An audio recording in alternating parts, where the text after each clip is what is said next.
The Wyoming wind carried a brittle chill that morning, cutting through the layers of wool and hope that draped around Sarah Martinez's thin shoulders. At 15, she understood hardship with an intimacy that most adults would find remarkable. Today, she sat rigidly in the community center's main hall, her dark eyes fixed on the podium, where Congresswoman Cynthia Lummis would soon speak. Her mother, Elena Martinez, sat beside her, a woman whose devotion to political ideals burned far brighter than their modest financial circumstances might suggest. Elena worked 3 jobs, cleaning offices in Cheyenne, bartending on weekends, and doing occasional agricultural labor during harvest seasons. But today, she was here, dressed in her best navy blue polyester blend suit, purchased from a thrift store 3 years ago, meticulously maintained through countless careful washings. The community center buzzed with anticipation. Ranchers in weathered denim and leather boots, small business owners with pressed shirts, and local political enthusiasts filled the space. The room carried the distinct aroma of cheap coffee, wool, and expectation, a quintessential Wyoming political gathering. Cynthia Lummis represented something more than just a political figure to Elena. She represented hope, a woman who understood the rugged independence of Western states, who spoke about economic policies with a directness that resonated with working-class families like theirs. Elena had followed Lummis's career for years, listening to her speeches on the radio, watching her congressional appearances, collecting newspaper clippings that highlighted her stance on rural economic development. Sarah knew this wasn't just another political event for her mother. This was a pilgrimage of sorts. When Congresswoman Lummis stepped onto the stage, the room's energy shifted.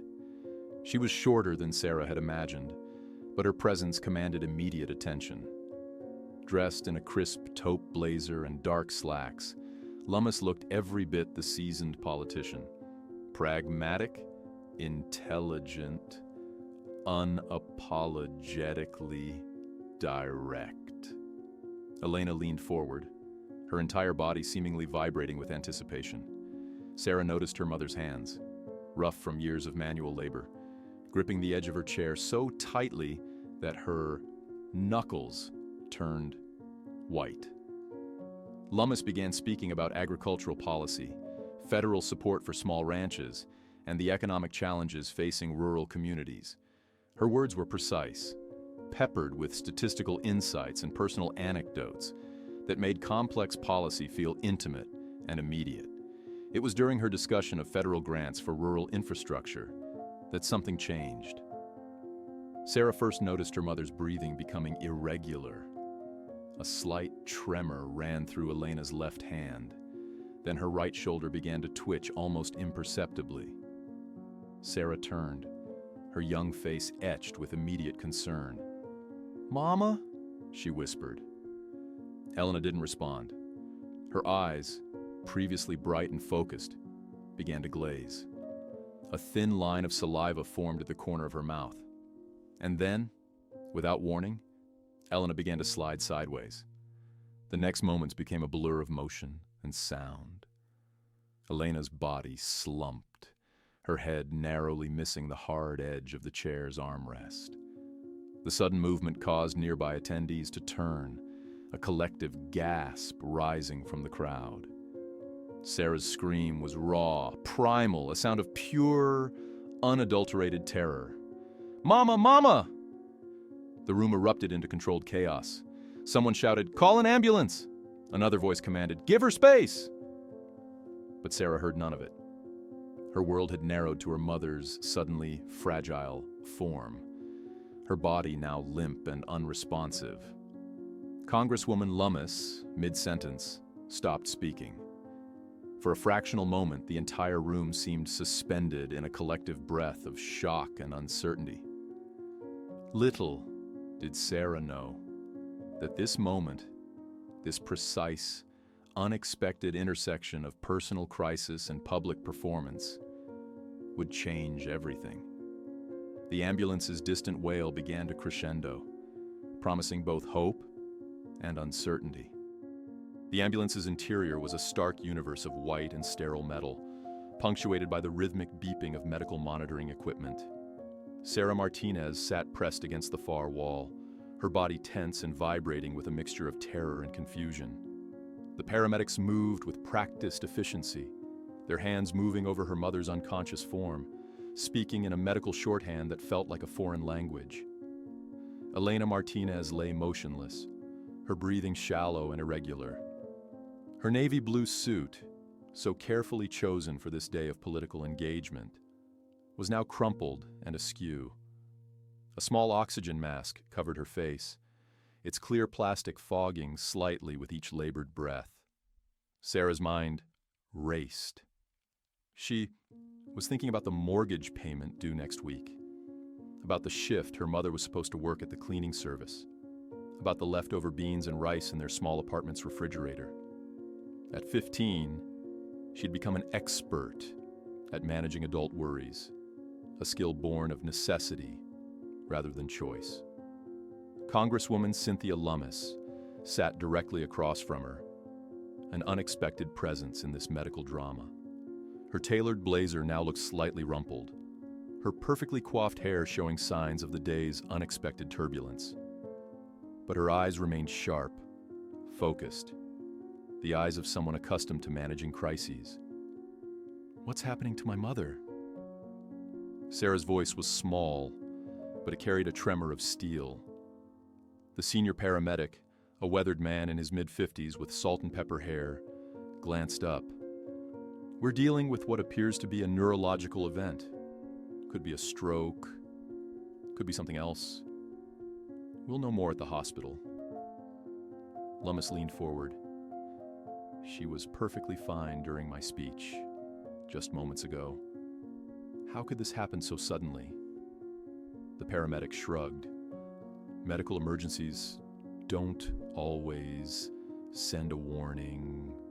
Sometimes they just happen." Sarah's hands, small but calloused from helping her mother with various jobs, clutched a worn backpack. Inside were her mother's important documents, Social Security card, work records, a tattered photo of her deceased father, always prepared, always vigilant. "Her medical history," Sarah said suddenly, pulling out a folded manila envelope. "I always keep it with me, just in case." The paramedic accepted the documents, his professional demeanor softening slightly. He recognized preparedness when he saw it. Cynthia Lummis watched the interaction, something shifting in her professional politician's stance. This wasn't a photo opportunity. This was raw, unscripted human drama. The ambulance turned, sirens wailing, cutting through Cheyenne's mid-morning traffic. Outside, the Wyoming landscape rolled by, vast, indifferent to human drama, its broad plains and distant mountains a backdrop to this intensely personal moment. At the Wyoming Medical Center, a different kind of choreography began. Doctors and nurses moved with practiced urgency, Elena Martinez becoming a set of medical data points. Heart rate, blood pressure, neurological responses. Sarah stood to the side, watching, her 15-year-old frame looking simultaneously young and impossibly old. Congresswoman Lummis remained, not out of political calculation, not for a potential human interest story, but with a presence that suggested genuine concern. "Do you have family?" she asked Sarah. "Just me and my mom," Sarah responded. "Our entire world." The doctor's conversation became a background murmur. Medical terminology blended with clinical observations. Words like potential cerebrovascular incident and immediate neurological assessment floated through the emergency room's charged atmosphere. Sarah understood more than most teenagers would. She had learned medical terminology through years of helping her mother navigate complex healthcare systems, of being a child who often acted as an adult. As hours passed, the initial acute emergency transformed into a waiting game, a vigil of uncertainty. And through it all, Cynthia Lummis remained, a political figure transformed into an unexpected ally, her professional persona giving way to something more fundamentally human. The day that had begun with a political speech had become something entirely different, a test of compassion, a moment of unexpected connection. The hospital's corridors seemed to breathe with a peculiar rhythm, a mixture of antiseptic silence and muted human drama. Sarah Martinez walked beside Congresswoman Cynthia Lummis, her backpack hanging from one shoulder, her steps measured and controlled despite the internal hurricane of emotions. They had been waiting for hours. The initial emergency had transformed into a complex medical investigation. Elena Martinez remained in the intensive care unit, her condition hovering between critical and uncertain. "When was the last time you ate?" Lummis asked, her voice carrying a combination of professional concern and genuine human empathy. Sarah hesitated. Honesty battled with pride. "This morning, before your speech." Lummis recognized the subtle deflection. She had spent decades navigating political conversations, understanding the nuanced language of survival. Without further discussion, she approached the hospital cafeteria and purchased 2 sandwiches, a bottle of water, and a fruit cup. "Eat," she said simply. The sandwich tasted like survival: whole wheat bread, turkey, a hint of mustard. For Sarah, it was more than food. It was a momentary respite from the consuming anxiety that had defined her day. "Tell me about your mother," Lummis said. It wasn't a political request. It was a human invitation. Sarah's story unfolded like a carefully preserved manuscript. Her father had died when she was 5, a workplace accident at a construction site. No significant insurance, minimal compensation. Elena had transformed overnight from a part-time administrative assistant to the sole provider, a role she embraced with fierce determination. "She always said education was our ticket," Sarah explained. "Not just school, but understanding how the world works, how systems operate." Lummis listened, not as a politician gathering potential narrative material, but as someone genuinely interested in the human experience behind the statistics she often quoted in congressional speeches. The hospital's rhythm continued around them. Nurses moved like carefully choreographed dancers. Doctors consulted in hushed tones. Families waited, hope and fear performing an intricate emotional ballet. A neurologist approached them, Dr. Miranda Rodriguez, her name tag read. Her expression was professional but not cold, a delicate balance medical professionals cultivate after years of delivering difficult news. "Ms. Martinez?" She addressed Sarah directly, a choice that immediately communicated respect. The diagnosis was complex. A rare neurological event that combined elements of a minor stroke with an atypical seizure pattern. Elena's medical history, meticulously maintained by Sarah, provided crucial context. Years of hard physical labor, minimal healthcare access, chronic stress. These were not just biographical details, but critical medical data points. "We'll need to run more tests," Dr. Rodriguez explained. "But your mother's overall health, despite the challenges, is surprisingly robust." Sarah absorbed the information with a maturity that belied her 15 years. Questions formed, were evaluated, refined. "What are her chances of full recovery?" The doctor's response was measured from cautiously optimistic, but it will require comprehensive rehabilitation. Rehabilitation. A word that carried weight beyond its medical definition.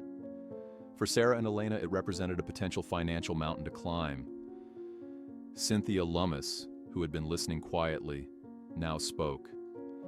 "I have connections with medical support networks, disability resources, community health programs." It wasn't a political promise. It was a commitment. As the afternoon dissolved into early evening, the hospital's artificial lighting created a world suspended between crisis and hope. Sarah found herself sharing more than she ever imagined about their struggles, their dreams, the intricate dance of survival they had performed for years. Lummis listened, not as a potential voter's representative, but as a human being witnessing another's resilience. The day that had begun with a political speech had transformed into something far more profound. A testament to unexpected compassion. A reminder that behind every statistic, every policy discussion, there were human stories waiting to be heard. The hospital's night shift brought a different kind of silence, more profound, more introspective. Sarah Martinez sat in the uncomfortable vinyl chair beside her mother's hospital bed, her body a study in exhaustion and resilience. Elena remained unconscious, medical monitors creating a rhythmic backdrop to her shallow breathing. Tubes and wires transformed her into a complex medical landscape, her normally vibrant spirit temporarily subdued by the clinical environment. Congresswoman Cynthia Lummis had not abandoned them. She had made calls, leveraged connections, ensured that Sarah and Elena would receive comprehensive medical support. Her involvement transcended political performativity. This was genuine human compassion. "Your mother's medical records are fascinating," Dr. Rodriguez had mentioned earlier. "She's worked multiple physically demanding jobs while maintaining remarkable health." Sarah knew the story behind those medical records. She remembered her mother's endless shifts, the way Elena would return home with hands rough from cleaning, back aching from agricultural labor, yet always finding energy to help Sarah with homework, to dream about a better future. Around midnight, a subtle change occurred. Elena's fingers, previously motionless, began a slight, almost imperceptible movement. Sarah noticed immediately, her trained eye catching the nuanced shift. "Mama," she whispered. Elena's eyes flickered, not fully conscious but no longer completely absent. A threshold between two states of existence. Lummis, who had been making arrangements with social services, entered the room. Her political persona had dissolved, replaced by something more genuine, a human being witnessing another's vulnerable moment. "How is she?" Lummis asked, her voice soft. Sarah described the minute changes, the finger movement, the slight shift in breathing pattern. Medical details delivered with the precision of someone who had spent years navigating complex healthcare landscapes. The night progressed. A nurse checked Elena's vitals, adjusted medications, offered Sarah a fresh cup of hospital coffee. Small mercies that punctuated the long hours of waiting. Lummis made another unexpected gesture. She arranged for a social worker specializing in medical advocacy to meet with Sarah. Financial support, rehabilitation resources, educational assistance, a comprehensive approach to addressing their immediate and long-term challenges. "Your mother's situation represents countless families in rural communities," Lummis explained. Hard-working individuals one medical emergency away from financial collapse. As dawn approached, Elena's consciousness began to emerge more definitively. First, a mumbled word. Then, a more coherent attempt at speech. Sarah held her mother's hand, a lifeline of connection and hope. The day that had begun with a political speech was transforming into something far more profound. A testament to human resilience, unexpected compassion, and the intricate connections that define our shared human experience. 6 months after that fateful day, the Martinez family's world had transformed dramatically. Elena's recovery was nothing short of miraculous. The extensive rehabilitation program, partially funded through Congresswoman Lummis's intervention, had restored much of her mobility and cognitive function. She walked with a slight limp and occasionally struggled with complex tasks, but her spirit remained unbroken. Sarah had become a symbol of resilience. Her academic performance, already strong, had caught the attention of several scholarship committees. The social support network established by Lummis had provided not just medical assistance, but educational opportunities that seemed impossible just months earlier. On a crisp Wyoming morning, they sat in their modest apartment, now slightly improved, with medical equipment carefully integrated into their living space. Elena worked part-time from home, doing administrative work for a local nonprofit that supported families with medical challenges. Cynthia Lummis' involvement hadn't been a momentary political gesture. She had maintained contact, becoming an unexpected mentor to Sarah and a genuine supporter of Elena's rehabilitation journey. "I want to study public policy," Sarah told her mother one morning, "to help families like ours navigate complex systems." Elena's eyes filled with tears, not of sadness, but of profound hope. The medical bills that would have once seemed insurmountable were now manageable. The social support network had transformed their survival strategy from constant struggle to measured progress. During a congressional hearing on rural health care, Lummis spoke about their story, not by name, but as a powerful example of the challenges faced by working-class families.